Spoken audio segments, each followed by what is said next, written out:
Welcome to the Leadership Conversations podcast. I'm your host, Jono White. I'm the founder and principal consultant of Clarity.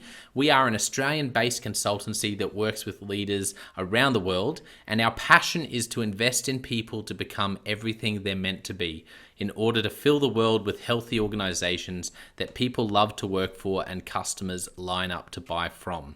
The goal of this podcast is to invest in you and your leadership. If you're just joining us for the first time, then feel free to check out consultclarity.org. That's our website, consultclarity.org. We have so many free resources on there, the most popular being our 7 Questions on Leadership series. We've had more than 1,500 leaders from around the world in all different sectors give their in-depth answers on leadership, what books they love, what they found most challenging, the most meaningful stories, how they structure their time through the day. That's free, so go and check it out. And we'd love to interview you about your leadership. I believe you have advice from your experience, your context, and your life so far that is important and can help other leaders. It's also a great way to give back. It's free to get involved, and you can do so by going to consultclarity.org/7-questions-interest, or just Google consultclarity.org 7 questions interest and fill out the form that pops up. We have a free resource for you on our website. It's called Leadership Survival Guide. It's a 57-page ebook. It has interviews with 10 world-class leaders, and you can go to consultclarity.org. It's right at the top, and get that today. We also have a daily email that we send out to over 15,000 leaders, and that email contains the highlights, our best content from our podcasts, our blog, my book, the books that we're loving that are out there about leadership. It's also the best way to get access to our masterclasses and workshops before anyone else. And there's also exclusive and limited special options just for subscribers. And you can subscribe by going to consultclarity.org/subscribe. Now, my gift to you is to work incredibly hard to provide the best leadership content I can to invest in you and your leadership. So if you're finding our content helpful, if you find this podcast helpful, then your gift to me could be this. If you do find it helpful, then write a review or rate our content and make sure you subscribe or follow. I can't emphasize enough how helpful that is. It really does help us to get the word out there so we can invest in more leaders to become everything they're meant to be. It also means a lot to me personally when people like you and people in our community share our content on social media. So if you do that, then please do look for me, Jono White, to tag me, and look to tag Clarity on whatever platform you're on. And our team, including me, I'm always looking to see when people have mentioned us so that I can engage with you. And also we look at sharing content. So if you write something about something we've done, there's also a good chance we'll share that with our followers. So if you could do that, that is a massive, massive help as we try to invest in as many leaders as we can around the world. Last of all, you can check out my book about how to deal with difficult people even if you hate conflict. It's called Step Up or Step Out. It's available on Amazon. You can just look up Step Up or Step Out Jono White, or you can go to store.consultclarity.org/book and check it out there. I have coached leader after leader after leader, and in more than 50% of the sessions, this topic comes up. How do I deal with this person? I'm finding it really difficult, and I just want to find a way that doesn't blow up to just to have a difficult conversation, to lead them better. How do I do that? There's a 3-step process that I outline in this book that I believe can help you. Okay, let's get into today's episode of the Leadership Conversations podcast. Enjoy. Welcome to episode 25 of the Leadership Conversations podcast. Today's guest is Vivienne King. Vivienne is currently the CEO and Managing Director of Box Hill Institute. Prior to her current position, Vivienne worked in North America and held the role of President, British Columbia Rapid Transit Company, which operated and maintained the Skytrain and Westcoast Express transit systems in Vancouver, moving over 350 million passengers annually. Before North America, Vivienne held the position of CEO for KDR Gold Coast, the operator and maintainer of the Gold Coast Light Rail, and prior to that, the position of Group General Manager, Strategic and Service Development for RailCorp, which provided metropolitan passenger rail services in Sydney. In that role, Vivienne was responsible for its investment strategy, future design of rail networks, and $1.2 billion capital works program. And while working with RailCorp, Vivienne also held the role of Chief Operations Officer, leading 15 departments with over 8,000 staff to deliver the day-to-day passenger services. Vivienne has a strong interest in public policy and education and transit, and has sat on many boards, including the International Passenger Transport Association, UITP, holding the Australian and New Zealand chair for public transport, Australia's Transit Committee for Light Rail, and held a seat at the table for the Queensland chapter of the Committee for Economic Development Australia. Recently, Vivienne sat on the International Student Advisory Committee for Victoria and currently sits on the Lilydale Precinct Activation Board. In her spare time, Vivienne enjoys training for triathlons and half marathons. Well, I'm really looking forward to this conversation, and I'm so excited to have you on the podcast. Welcome, Vivienne. Well, thank you, Jono. I'm really pleased to be here. And wow, what an introduction. My sister must have given you that. Yeah, that's right. Yeah, it's always good. I always love chatting to leaders who go, "Yeah, that's right. There was something in there I'd forgotten about," because I do I get the bio sent through, and then I love to read it in full. And on that note, tell us about the Box Hill Institute. One thing I didn't mention there is where you're based as well. So whereabouts are you leading the Box Hill Institute, and what does it mean, in day to day for listeners, to be the CEO and managing director of the Box Hill Institute? Okay, well, we're located in Melbourne, Victoria, so beautiful state. And what does it mean to be CEO of Box Hill Institute? Well, it is an education institution. It's one of 13 TAFEs, which really specialises in vocational training. And we have 3 business arms, which is what really excites me about the Box Hill Institute vision, is that we have that sort of public provision. And often people think about TAFEs as, plumbers and trades and what have you. Now, that is very honourable. And I tell you what, if you go and look in the car park, the people with the big expensive cars and the tools are going to be our tradespersons. So it's a really great sort of vocation to go after. But we do everything from, veterinary sciences, nursing, cybersecurity, horticulture. We have a technical school. We do hospitality, hairdressing, beauty. I mean, you name a vocation that needs hands-on practical experience, and we probably train and teach in it. So that's sort of the core of our business. And, of course, our key client is the government and industry that tell us where those skill shortages are.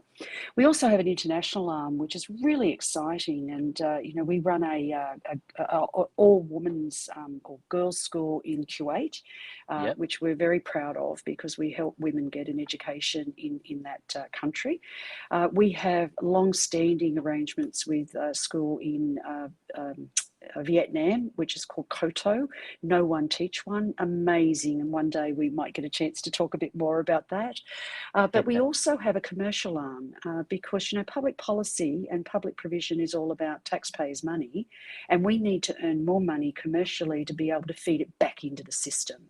Yes. And so as a CEO, coming back to your original question, this is a magnificent brief because I get to do commercial. I get to do international, which I've so enjoyed. You would have seen from my bio, but also that purpose-driven organisation. Giving people skills and helping them get jobs. There's nothing more fulfilling, I've got to say. Yeah, it's incredible, and I would agree. I think it's such an important part of the economy, and it's such an important part of. I think it's a really easy way to see meaning in the everyday when you're leading an organization like that. It must be when you have stories of people who wanted to make a transformation, wanted to really take a chance in life and move left or right or take shift and actually be able to do that through what you do. I can see that would be very fulfilling.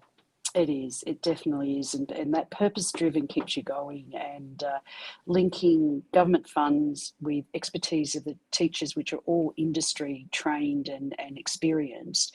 And then you see graduation is the most amazing feeling when you see those young people, as well as mature people, getting that certificate or that diploma or even that degree, because we do higher education. Yeah. You sort of think back and you go, now I know why I had that hard board meeting, or now I know why I really pushed to get that funding. So yes, it does come together through people's success. I always say to people that my friends and I, we have very robust discussions about TV shows on something like Netflix, which is so unimportant, And I always say, if we're having robust discussions about what we're watching on Netflix, don't you think board meetings and executive team meetings and generally meetings in organizations where we're dealing with often with people's futures and really investing in their lives, shouldn't they be? So I love what you said there. Yeah, that's right. You look at the hard meetings and the hard times and the hard decisions, and you go, that's worth it when you get to a graduation night. I can imagine that would be very significant. That's right, Jono. Absolutely. Well, I would love to now find out a bit more about Vivienne's story. For listeners, Yes. I love to ask this question because it always brings such interesting insights. So particularly interested in the specific moments along the way, and you can feel free to go back as far as you want, in terms of in terms of even childhood, share as much as you want. What are some of the specific moments along the way that really shaped Vivienne King becoming the leader that you are today? Oh, that's a really great question. And geez, I've got to be careful here. Look, you know what?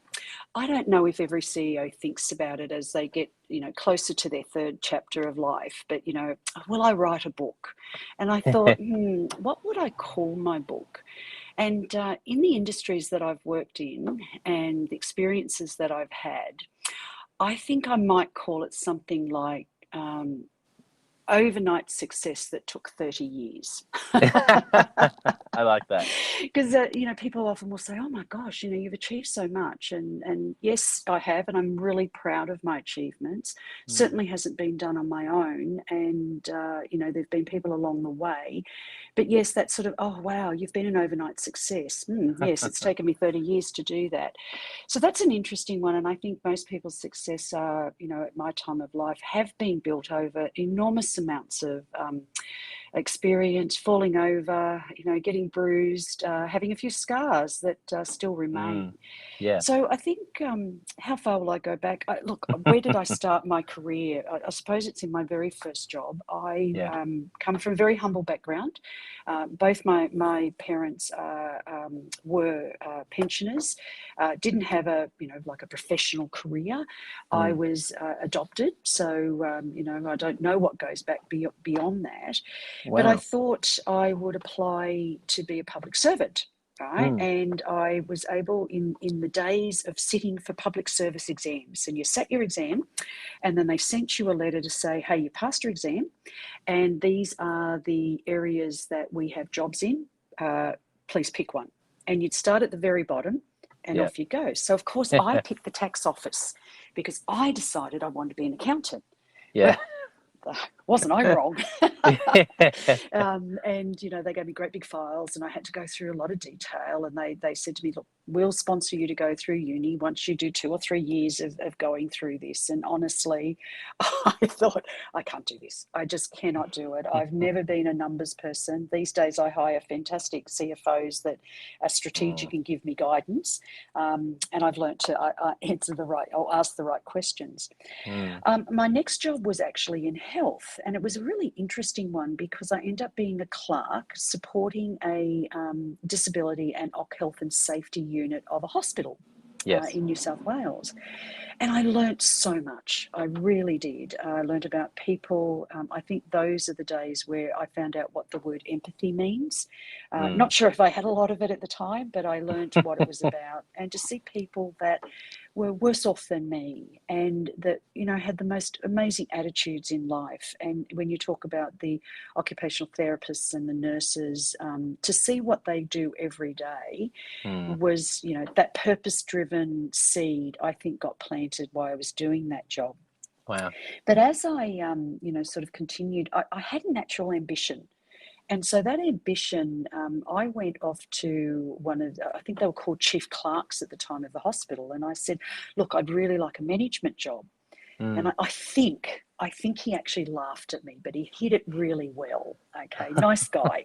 Yeah. But he explained to me that, you know, I had no formal qualification. I'd actually left school at the age of 15. Wow. And I had my first son at the age of 17 and a bit. Yep. And, you know, the rest is sort of history. I won't go into that. But of course, I didn't have that formal education. Yeah. And so, you know, I decided that I would look at a job that would give me the most exposure to management areas that I could possibly get. And that ended up being a relief secretary. And so I got to relieve the secretaries of the CEO, the general managers, the head of procurement, the stores, and, you know, all those areas. Yep. And I eventually was able to get a job as the assistant purchasing officer, because I'd actually exposed myself to so much skill and knowledge that I was able to get into that really low level management role, because I could talk the language. I understood the processes. So that was a lesson that's carried me through, you know, my life. And so, you know, did health for quite some time. Was actually headhunted for the very first time.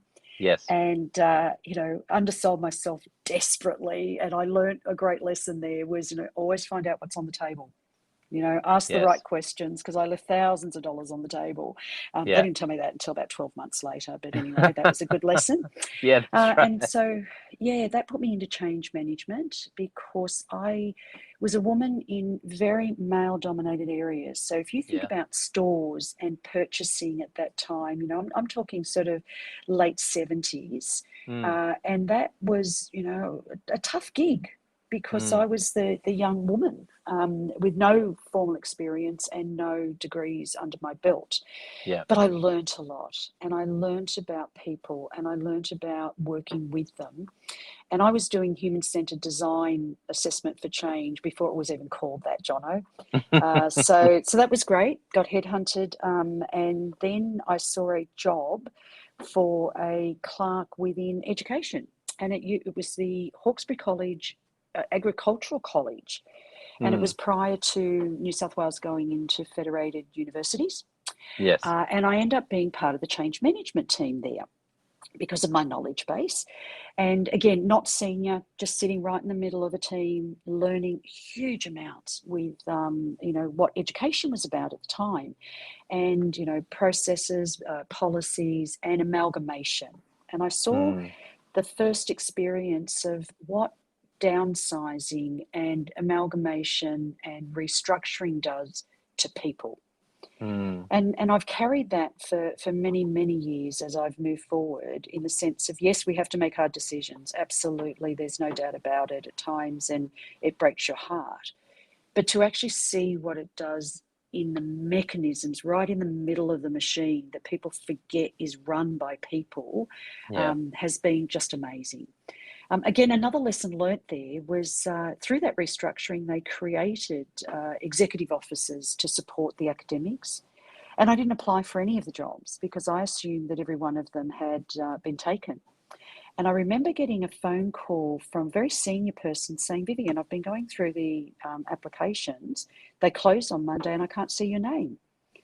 and I went, oh, okay, well, I should throw my application in.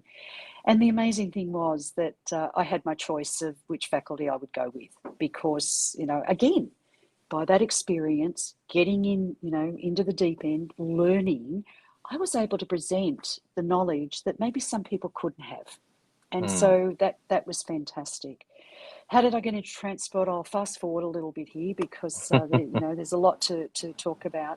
The Sydney Trains was going through a major change. I think it was called State Rail at the time, and it had an education college.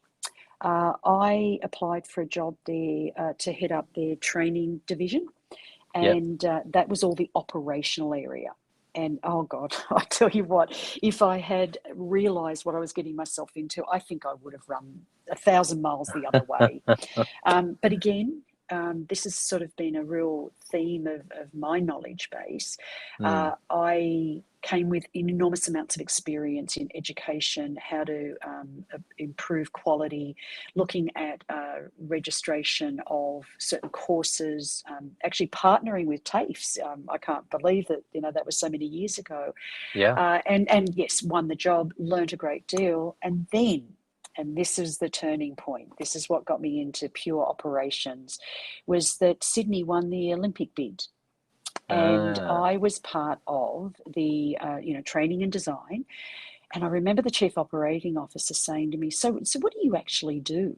Do you know anything about strategy and project management? And I said, well, yeah, I develop courses and, I have people deliver. And he said, good, come over to operations and help me with these. I'm not sure if I can use this term, so you might have to edit it out. These railway rednecks, they're good at their job, but they don't know a thing about project management or strategy. Yes. I think that might have been a touch harsh. However, it was true in those days. People grew up through their network. They what's the saying we use today?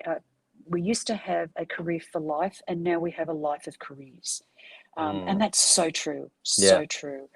So look, to fast forward, I end up getting an operational job. I was I was actually the first woman to hold an operational role within that railway in New South Wales.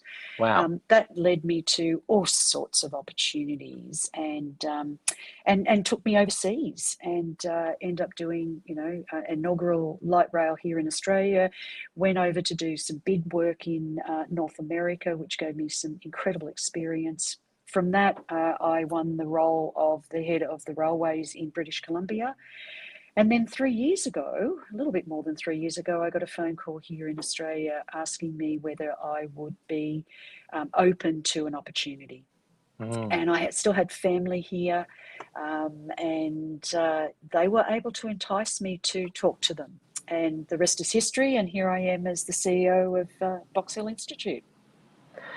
Wow. Well, thank you so much for sharing that story. I think I appreciate your vulnerability in sharing about a bunch of things there. And one thing that stood out for me, and I'm sure it'll be the same for listeners, is I can see from your story why you would be so passionate in doing the role that you're doing now, because I love your journey, which I guess there's so many parts of it I want to ask about because it's unique. I think one thing that I really do want to ask about is around women in leadership. And yes, yeah. You stepped into a role. That's incredible that you were the first. Did you say you were the first woman in management and operations, or in operations? Yes. In operations. Yeah. Oh, that's correct. incredible. So, I think how can I put this? I think for women who are listening and who are deeply passionate. And you know what? And for anyone who's listening, who's deeply passionate about investing in, seeing women raised up in leadership and seeing what would your advice be about, based on what you've seen over your journey, about how to really lead well in that space in a helpful way, and to actually help us even take it further in terms of the area of women in leadership, which is pretty broad, but I hope that's okay as a question for you to jump into. Yes, it's very topical at the moment, and it's a bit of a doozy. I feel like every time I talk about women in leadership and diversity and accessibility, I'm walking through a minefield of 100 years of culture. But any leader has to take risks. So, if I can answer the question a couple of ways. One is you have to invest in yourself. No, I think I'm going to be a bit sort of controversial. Okay. Yeah. No one's going to it. invest in you if you don't invest in yourself. And Mm-hmm. today we have, there are groups of people that go. I remember we had a leadership, development program, and I won't say where because I don't want to point fingers. Yeah. And it was the most amazing program for young and mature people, and they were our leaders of tomorrow, as we called them. So stars within an organisation, and we put them through a 2-year intensive program, which we aligned them to executives. And so they did real projects. They had to be doing their masters, so we sponsored. So really big investment. And this 2 years had finished, and I had one of these young people come to me, and they were in their sort of mid-20s, really quite capable and lots of potential. And they said, well, I've done the 2-year course now. When am I going to get a GM job? And I must admit, it's the first time I'd been in that situation. So, I've learnt to reflect. I'm not as quick in answering anymore, and that's one of my lessons. So I reflected and I said, well, that's interesting. I said, because I think on paper, you could do this job. You could do it tomorrow. So how would you, though, manage the 62-year-old that comes to you and says, well, what are you bringing to the table? I've been here 40 years and I'm not going to say it out loud, but I'm actually not going to respect you right off the bat. You're going to have to earn it. And it was really interesting because they gave me a very theoretical response. And I said, you know what? Life experience and a few bruises, because things are not always going to be rosy for you, is what's going to give you that ability, that life experience that balances all that knowledge that you have. Yeah. So my first sort of response to anyone wanting to get into leadership, whether they're women or men, is that you have to take risks. You have to understand what you bring to the table. Don't underestimate it. But you know what? Ask a few people and get some realistic view of what you do bring to the table. So I think that's one of the things that I've tried to do, because if I think about myself at 36, and I use this quite a lot, Jono, the 36-year-old in me would take on every single risk, everything I was asked to do without thinking about the implications. And some of my really, really incredible learnings have come through me doing that. And I've got a story to tell, and it is about being a female in a male environment, because railways were very male environment at the time. And so, as I said, I was the first female operator in this particular railway, and it was heading up the timetable division. So everyone that knows me will work this all out. So that's okay. There's nothing that I'm going to say that's terrible. And I had a chief operating officer at the time that really took a risk on me. He knew I was capable, but he was just wondering how 105, I think, men at the time would actually relate to a female in their head of department. Yeah. And so he said to me, Vivienne, the minister has asked for a timetable change. Can you go and talk to your timetablers and see whether they can do it? So he gave me all the criteria, and off I went, very proud that my chief operating officer had asked me to do this. Down I went into the bowels of this building, because of course you put all these people that are backroom, very talented, but you put them in the back room, okay, because they're very sort of detail driven and work very well together. So down I go and I asked this question, and the guy goes, yeah, of course I can. I said, really? So you can make those changes? Absolutely. Well, wasn't I chuffed, because I was keen to impress and keen to deliver. And I felt the pressure. I actually felt like I was representing every other woman in the organisation. Not that they told me that, but it's that personal, oh God, I've got to be really good at this or I'm going to drag us all down. So off I go to the chief operating officer and I say to him, oh, yep, can be done, blah, blah, blah. And he said, well, okay. He said, now, are you sure that they're going to protect the foundation of the timetable? And did you ask them how they're going to do it? And I thought, oh, okay, no, I hadn't thought about that. All right. So off I go again and I speak to the same person. Oh my gosh, he was going to rip that timetable apart. He was going to create all sorts of problems in other areas. Yeah. But he was going to do what I asked him to do. And so there were a couple of things that I've carried with myself. And again, gender issue, I think, is not necessarily a gender issue, it's a leadership issue. Sure. Yeah. Learn to ask the right questions. And you sometimes get that from knowledge, you sometimes get it from experience, and at other times you get it from listening to others. And so that ability to be able to say, hey, mate, sit down, work through, what does it take? And one of the things that I've carried for a very long time is, what risk are we creating? Because you know what? When things are different, you have different risks. Have you had them before? Can you mitigate them? And so in looking at all of that, I had to be so careful as a female, but I also had to be careful not to worry too much about being a female. I had to worry about doing a great job and doing it really well. So, for all those women that are out there, I'm not undermining the struggle that anyone is having.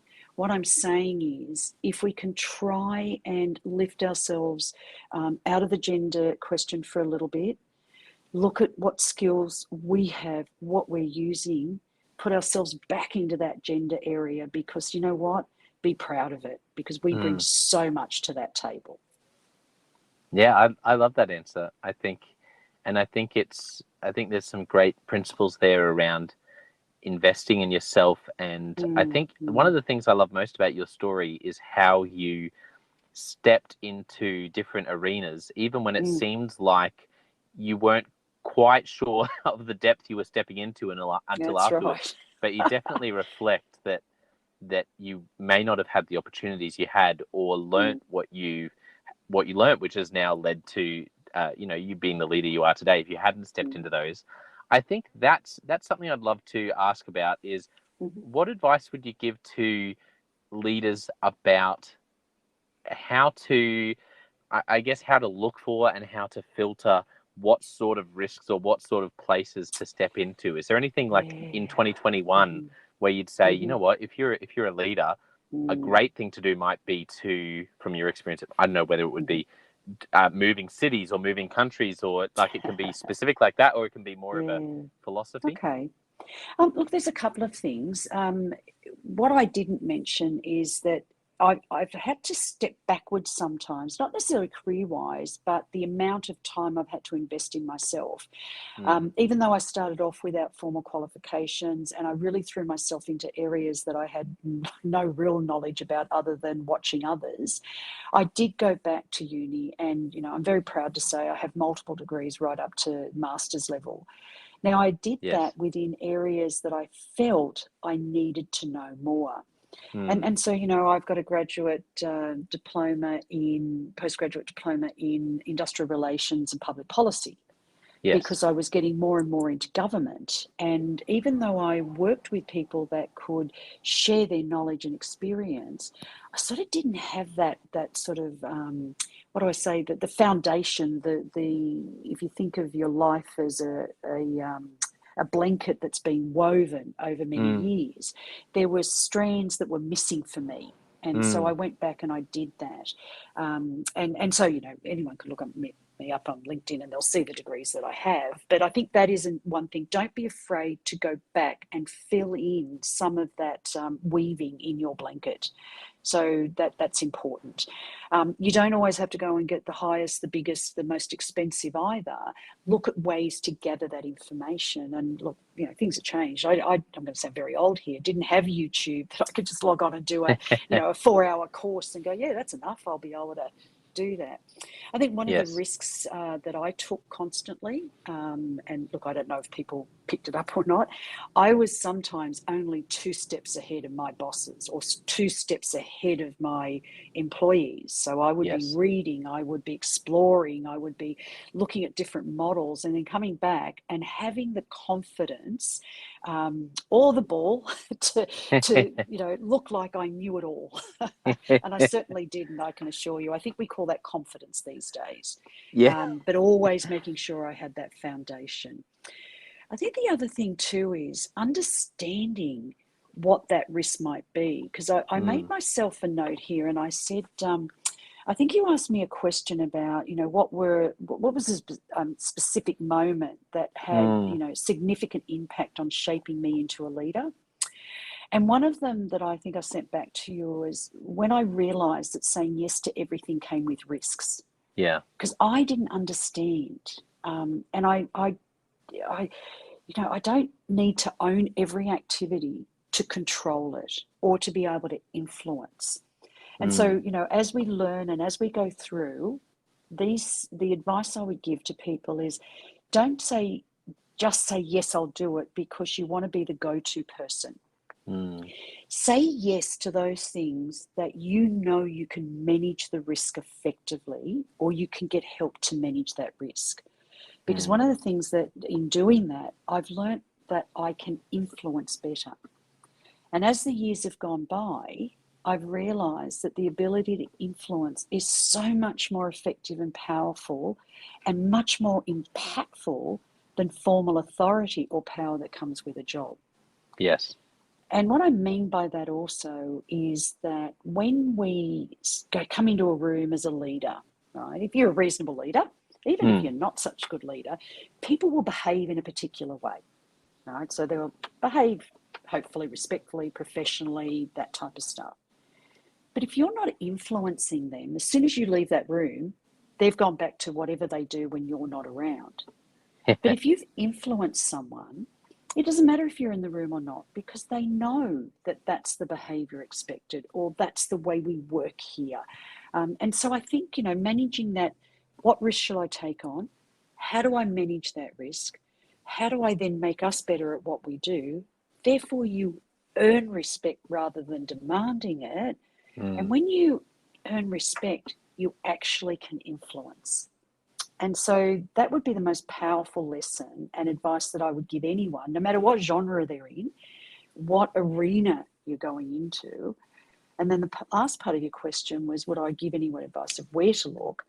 I think look at your skill base and work out where it's transferable. I've gone from, I'm not sure I'll count tax, but anyway, I've gone from tax to health, to education, to transport, and now I've come back to education, but I'm using commercial experience, educational experience, and the international arena that, I so much enjoyed in my previous career line. Yeah. So you think about that. Don't think about, I'm an analyst.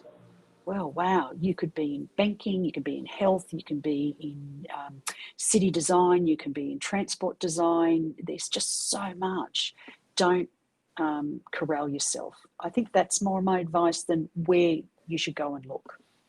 Yeah, I love that. I agree with that. I think look at what's transferable. And the other thing I love to encourage people in, and it's partly something I look back on my, I look back at different opportunities I've had, and I think if I was going to do one thing differently at different points, it's I always encourage people to go and look for organizations and particularly leaders that you hear firsthand. You hear information from people who are near them or know them or have worked for them, that they're exceptional leaders in how they lead people, in how they do things like strategy, and see if you can. I look back and I think, gee, I could have very easily just reached out and asked for a coffee with a bunch of different people and sat over coffee. And I think a lot of people underestimate the power of sitting across from someone saying, I've heard about how you lead and the values of your organization. And to be honest, I would just really love to see if there are any opportunities to come and be part of the organization. And I think it's such a significant idea because I just don't know how many people do that. And I think if you're a leader and someone takes the time and invests the energy to go and actually ask, and sometimes I'm not saying that you'll be able to ask one and get one, but I think a lot of people that knock on 10 doors, and there's a really good chance a couple of them will meet with you. And I think there's a good chance that if they don't have something, then having particularly a young leader on your radar who's hungry to learn and says, let me do anything, sort of like you said, starting from looking back in your journey, starting from, like you said, the bottom. I think today we can be a bit eager to jump into a senior role, and when just being in a great organization with a great leader in any role and actually finding our feet and getting experience can be invaluable. So that's something I often recommend to people as well. Look, and I think that's really great advice, Jono, in the sense that it is interesting as you get into the third chapter of your life and you look back and you sort of think about the people that you've come across. And I remember one of my chairs said to me, I'd had a really challenging time, and my board was saying I was doing a fantastic job. The group that we were working in subcontracting, I'm being very careful here because I don't want to name or put a finger at where it was. Yeah. I respected the process and stepped back for a little while because I felt that there could have been a perceived conflict of interest at a particular negotiation level, which there wasn't, but I was absolutely cautious. Because of that, I was left out of a conversation that was absolutely critical and affected us quite substantially. We were able to, claw back from it, but it was a really difficult time. And I remember sitting down with my chair and just saying, I don't understand this. I was respectful. I didn't want to create a perceived conflict of interest. And she said, you know what, Vivienne, there's a saying. And if you've watched, I think it's Dirty Dancing, and there's an expression in there that says, don't keep, nothing will keep baby away from the table, something like that. And I thought, wow, reflected upon it, even though I didn't sort of really relate to I've seen the movie, but I didn't really relate to the saying. I understood what she was saying. She said, she was saying, never step away from that table. Always ask the question first before you decide. And I think that's what you're saying is when these people go, oh no, I can't possibly reach out to the CEO. Geez. Well, the CEO is not going to give their time easily. So if they say yes, grab it and just make sure you know what you want to talk about. Make sure you have some really good open questions, right? There's nothing worse than, saying, so do you enjoy being a CEO? Yeah, I think so because I'm here. But what is it that you enjoy being a CEO and what do you find challenging? You won't shut them up. Be prepared to take some notes. So I think that's, ask, if your listeners are out there, I like your analogy of, ring 10, you might get 2. And I think that is so true. I try to. Often I have to say no because I'm just so busy, but I do take a couple of calls every now and then. I do have coffee when we're allowed to. And you know what? We get as much as they get out of it. Honestly, you feel you can reflect, you can share a story here and there, and you can walk away going, I think I played forward a little bit. Excellent. Okay, what's next? Yeah, I think, for me, and that's one of the reasons I love doing this podcast, is it's, yes, I believe it can really invest in the listeners, but I also know from experience and also have learnt from dealing with and working with great leaders that the opportunity to give advice when someone asks, particularly when someone asks thoughtful questions and invests some time in it, is a very rich experience. And we often forget that and think, if I'm asking someone to sit down with me, and like you said there, I love how you mentioned that. Don't come in and say, don't come in and the worst thing you could do is if you had that opportunity was talk about yourself. And or ask sort of naff questions like, so are you enjoying your job? But have some thoughtful questions in there. And I love that. Like, what do you find challenging about being a CEO? And you're right. Any CEO will go, oh, well. How long have you got? That's right. That's great advice. By the way, I just quickly looked up the quote, nobody puts baby in the corner. Okay. Is that the one? You. Yeah. That's so the one. Yeah. The idea of not listeners, don't allow yourself. Yeah, don't allow yourself to be put in the corner ever. Yes. Yeah. Brilliant. And I guess before we wrap up, because I mentioned before we started, I had a feeling, Vivienne, that it would be great to invite you back for a second episode. And I think, to be honest, I think I've gotten into even less of the questions than I thought I would because there are just so many. But one thing that, and I don't know if I even put this in the questions I sent you, I've sort of gone a little bit off script from some of the things but it's because your story is just so captivating and it's really, I know listeners will love it so much because I'm I'm sort of enjoying it so much myself, and I'm sort of the first listener to the story. But are there any other mentors, any other people that you've come across in your career who you've just admired their leadership or how they led in a particular situation? You've just done so many interesting roles with so many different stakeholders. I thought you might have an interesting person or two in mind where you really just loved watching how they led in a situation or how they led a company. Wow. Okay. So again, I'm not going to answer as you will probably expect me to. In my career, for many, many years, I would watch people and they were mentors and coaches, not even knowing that they were, because I was looking at what they were doing and I swore I would never act the way that they've been acting. Yeah. So I had a number of people that I worked with, and transport can be a pretty rough and ready. Now it's come a long way. I want to make that really clear. They have worked on their accessibility, their gender requirements, but it was, and I don't know if it continues to be, a really blokey environment. Sure. And so I would watch some people and I go, oh my gosh, that is just, I sat in rooms where people would throw pens at each other or swear terribly, which was just not acceptable, but they used to do it. And so I learnt that. I learnt what not to do and swore that I would never, if I, climbed the ladder and became a leader formally, I would treat people with respect and I would value what they bring to the table. Now, you'll have to talk to people that have worked for me, but I do believe that I am achieving that most of the time. And so that's been, quite a learning. And again, I think that's about investing in yourself rather than seeking out a mentor or a coach. However, I came across a person, bless his soul, he's passed away now, and I'm going to name him because I know I won't offend anyone, but Barry Garnham. And he was a man that one day I said to him, and he was in railways, and I said, you're so supportive of women. I just, he said, well, one, you're a talented woman. So I took that as a great compliment. And he said, secondly, have you met my wife and my sister? And I said, well, of course not, Barry. And he said, well, wait until you meet them. He said, I could not work with weak women. I want women that have a voice. I want them to be intelligent and put that intellect on the table. And I will support you in anything that you would like to do if I can.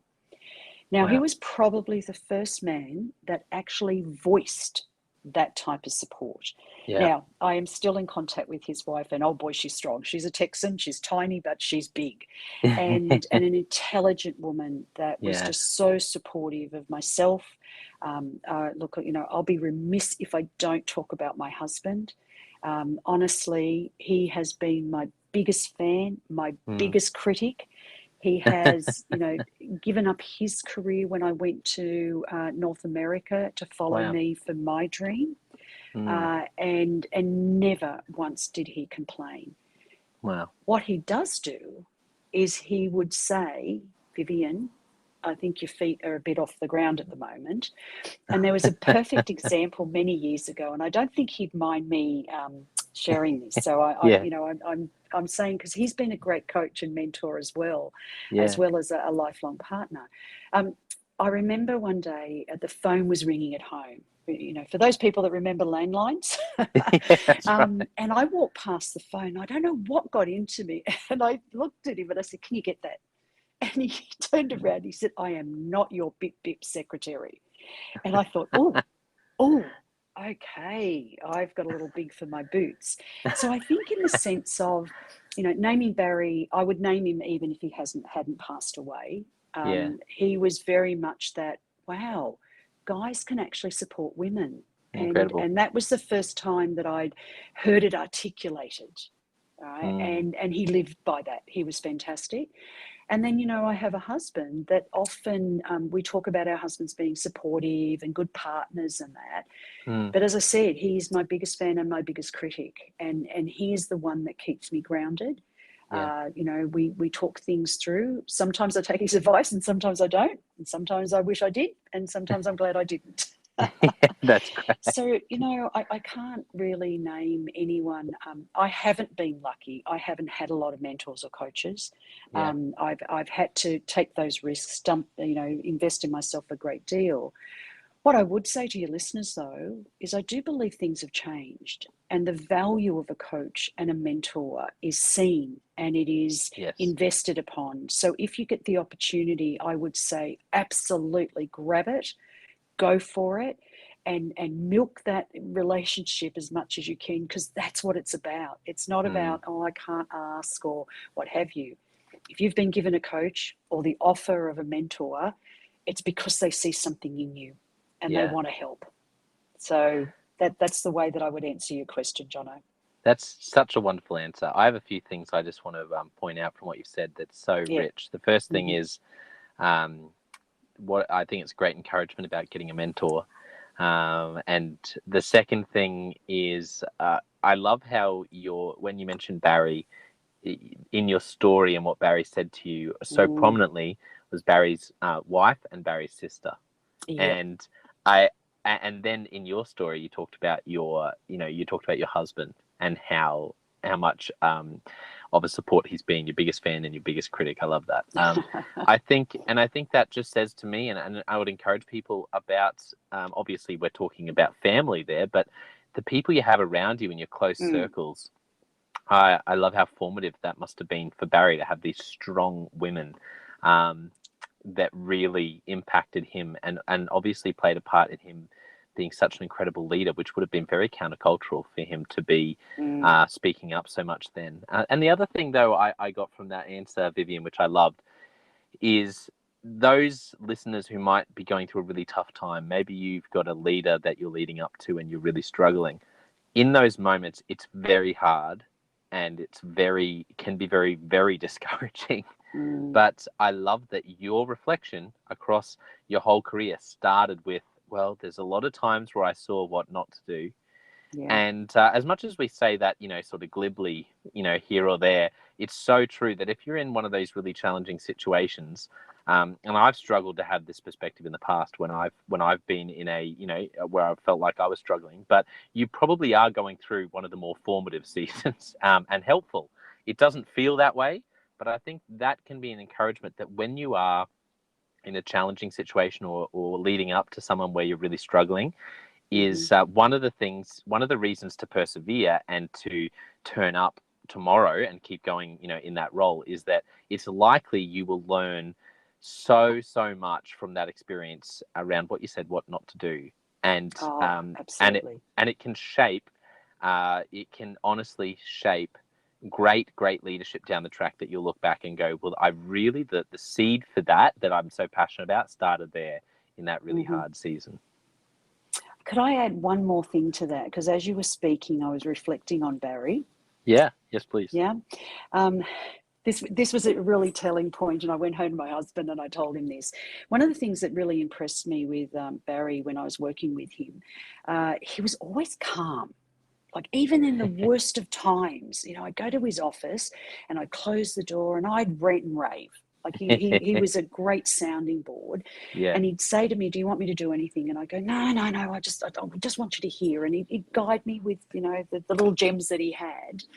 Anyway, years had passed and Barry had passed on, and there was a crisis at work. And I was the calm one. Like really calm, all together, listening to everybody, getting them all lined up where I needed to. And I don't even know how I did it at the time. And I went back to my husband and I said to him, "Oh my gosh, I was Barry. I actually did a Barry today." And I think that's one of the things that as a leader, and I'll finish with this, is that you want your leader to have absolutely a sense of urgency when needed, but you want them to be calm.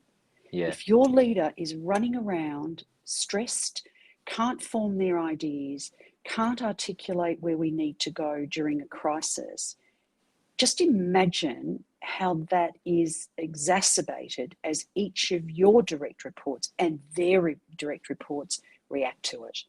And so we have a lot of pressure on us as leaders to ensure that we are the calm head, that Yeah. we know where to take the organization. And even though inside, oh my gosh, your stomach's doing backflips and you've got a headache and you know, you're sort of thinking, oh, I just want to get under my desk in the fetal position. Yeah. I think that's what I learned from Barry. And I do often Wow. go to my husband, I was Barry today. Yeah. I love that. That's a wonderful legacy. And I think that'll stick with me. That's a beautiful story. Did you have any final thoughts for listeners as we wrap up today? Oh, look, it's been an absolute joy, Jono. Thank you so much for giving me the opportunity to reflect and share. I am a storyteller, and sometimes I've got to pull myself back because that's how I, give information. But in doing so, hopefully you've been able to feel some of the passion and drive. I am so pleased to have the opportunity to help your listeners think about leadership. And we're not perfect as leaders, but if we keep striving to be better and better, then the people that, hopefully when I look back, there are followers and they want to follow. And I think that really is leadership, that there are people that are happy to follow. Yeah, absolutely. Well, I think I just want to say a big thank you to our listeners for tuning in. And don't forget, we also have a couple of other podcasts at Clarity. We have the John O'White Leadership Podcast, where I just give you a bunch of content. The last one I did was the 7 rules of investing in great leaders. And so you can check that out. And there's also the leadership question of the day, where I ask a different question every day to put a stone in your shoe, so to speak, and help you to be uncomfortable and grow in your leadership. But most of all, I just want to say a big thank you and affirm your stories. Your storytelling has been a joy, and I know I just know listeners will have gotten so much out of this. So thank you, Vivienne King. It's been an absolute pleasure hearing some of your stories and chatting with you. Thank you. Well, I hope you enjoyed that episode of the Leadership Conversations podcast as much as I did. If you're joining us for the first time, don't forget to check out consultclarity.org. That's our website, consultclarity.org. We have so many free resources on there, including our 7 questions on leadership series. We've had more than 1,500 leaders from all over the world in all different roles, in different industries, answer these 7 questions on leadership, and leaders give these in-depth answers around how they spend their time, a book that's been significant for them. It's just a gold mine. It's completely free to access, so go to consultclarity.org and look for that. We'd also love to interview you about your leadership. I believe your experience, your life, your context means that you have advice on leadership that other leaders can learn from. Yes, you, if you're going, not me, well, no, I really believe you would have something to add. So if you're looking for a way to give back, it's completely free to get involved. And we would love to interview you through the 7 questions on leadership. You just go to consultclarity.org/7-questions-interest, or Google consultclarity.org 7 questions interest and fill out the form and get involved. We have a free resource on our website called the Leadership Survival Guide. It's a 57-page ebook, 10 world-class leaders giving their thoughts on leadership, and that's completely free. It's available on our homepage, consultclarity.org, right at the top, so make sure you go and get that and download it today. And we have a free daily email that you can subscribe to. We send this out to over 15,000 leaders from around the world. And it contains the highlights of content from our podcasts, our blogs, our books we're reading. It's got the best content, and it gives you exclusive, limited, early access to our masterclasses, workshops, new products, special offers. It's all for our subscribers. You can go to consultclarity.org/subscribe and join 15,000 other leaders. And my gift to you is to work really hard, particularly through the Leadership Conversations podcast.